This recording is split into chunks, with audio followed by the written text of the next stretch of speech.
wabarakatuh. Teman-teman, perkenalkan nama saya Ali Sarul Ramadan. Di sini saya ingin bercerita tentang tokoh-tokoh jahiliyah pada masa sebelum Rasulullah SAW lahir, pada masa Rasulullah SAW hidup, dan pada masa Rasulullah SAW wafat. Mengapa saya mengambil tema tokoh jahiliyah ini? Karena ini adalah cara yang paling tepat untuk saya berdakwah dengan keterbatasan ilmu yang saya memiliki. Tetapi bukan berarti tema tokoh jahiliyah ini tidak bisa kita ambil pelajaran dari kejadian tersebut. Jadi ada suatu istilah yaitu hikmah dengan ibroh. Hikmah itu adalah segala sesuatu yang pernah terjadi kepada kita, kemudian kita mengambil pelajaran dari kejadian tersebut. Maka itulah yang disebut dengan hikmah. Sedangkan ibroh adalah segala sesuatu yang pernah terjadi oleh orang lain, kemudian kita mengambil pelajaran dari kejadian tersebut, maka itulah yang disebut dengan ibroh. Maka kita ingin mengambil ibroh dari Nabi Muhammad SAW dan para sahabatnya, bagaimana mereka menyikapi kejadian-kejadian yang pernah terjadi pada Rasulullah, yaitu dengan tokoh-tokoh jahiliyah. Sebagaimana kita bisa mengambil ibroh dari kisah Nabi Musa yang diperangi oleh Fir'aun, sebagaimana kisah Nabi Ibrahim yang akan dibakar oleh Raja Namrud, sebagaimana kisah Nabi Ayub yang memiliki penyakit kurang lebih 20 tahun semasa hidupnya. Dan kita pun ingin mengambil ibroh dari Nabi Muhammad SAW dan para sahabatnya. Buku yang akan menjadi rujukan kita dalam membahas tokoh jahiliyah ini adalah buku Sirah Nabawiyah karya Syekh Syafiur Rahman Al-Mubarakfuri. Buku ini pernah menjadi juara 1 lomba tentang biografi Nabi Muhammad SAW. Dan buku ini sebetulnya memiliki beberapa cover, namun secara isi dan maknanya itu sama. Jadi kalian bisa dapatin di Gramedia ataupun marketplace yang ada. Kayaknya asik nih kalau kita bahas buku ini.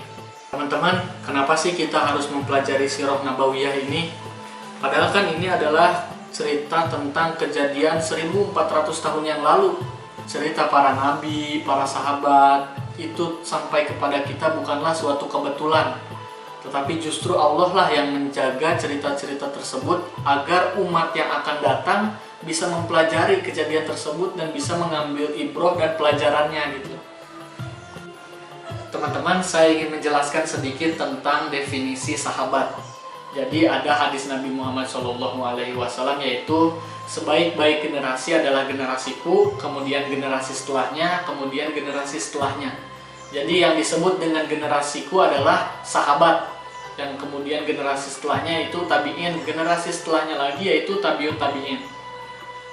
Sahabat itu adalah seseorang yang berjumpa dengan Rasulullah SAW, kemudian beliau beriman kepada Rasulullah, dan kemudian dia wafat dalam keimanan tersebut. Mengapa Abu Jahal itu tidak dikategorikan sebagai sahabat? Karena dia hidup bersama Rasulullah SAW, namun dia tidak beriman kepada Rasulullah sehingga dia tidak dikategorikan sebagai sahabat. Sedangkan ada generasi yaitu tabi'in. Generasi tabi'in ini adalah generasi yang hidup di masa Rasulullah SAW namun tidak pernah berjumpa dengan Rasulullah SAW, sebagaimana yaitu tabi'in yang paling masyhur yaitu Uwais Al-Qarni. Uwais Al-Qarni ini hidup di masa Rasulullah SAW. Namun dia tidak pernah berjumpa dengan Rasulullah SAW. Diceritakan bahwasanya Uwais Al-Qarni ini ingin menjumpai Rasulullah SAW. Namun jarak antara rumah Uwais dengan Madinah itu cukup jauh sehingga memakan waktu yang cukup lama. Lalu pada saat Uwais Al-Qarni itu sampai di Madinah, ternyata Rasulullah SAW itu tidak ada, sehingga dia tidak bisa berjumpa dengan Rasulullah. Dia menunggu beberapa hari karena dia memiliki seorang ibu yang tidak bisa ditinggal lama, hingga akhirnya dia memutuskan untuk pulang lagi ke rumah, sehingga dia tidak bisa berjumpa dengan Rasulullah SAW sampai Rasulullah SAW itu wafat.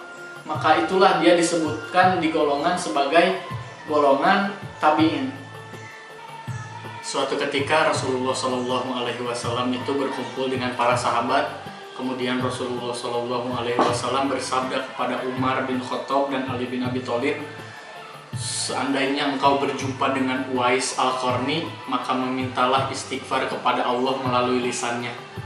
Hingga sejak saat itu Umar bin Khattab selalu menunggu Uwais Al-Qarni, bahkan sampai hilafahnya Umar bin Khattab itu selalu menunggu Uwais Al-Qarni.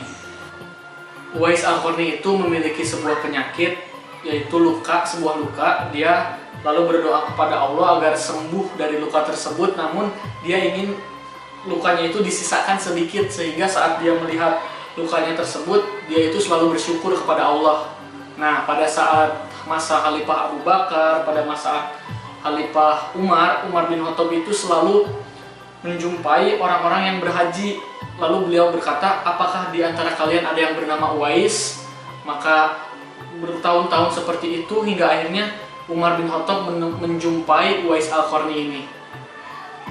Pada saat Umar bin Khattab menjumpai Uwais Al-Qarni, beliau dengan Ali bin Abi Thalib itu memohon ampun kepada Allah melalui lisannya Uwais Al-Qarni, sehingga Uwais Al-Qarni ini disebutkan bahwa dialah sebaik-baik tabi'in, hingga dia itu seseorang yang tidak terkenal di bumi namun sangat terkenal di langit, yaitu para malaikat. Nah, itulah sebaik-baik generasi manusia, yaitu sahabat, tabi'in, dan tabi'ut tabi'in. Namun video yang akan saya jelaskan ini yaitu tentang tokoh-tokoh jahiliyahnya, yaitu justru orang yang menentang generasi ini gitu. Oke teman-teman, itu tadi hanyalah prolog atau kata pengantar, karena tokoh jahiliyah itu tidak akan saya sebutkan di video ini, namun akan dijelaskan di video-video berikutnya. Semoga kita istiqomah. Wassalamualaikum warahmatullahi wabarakatuh.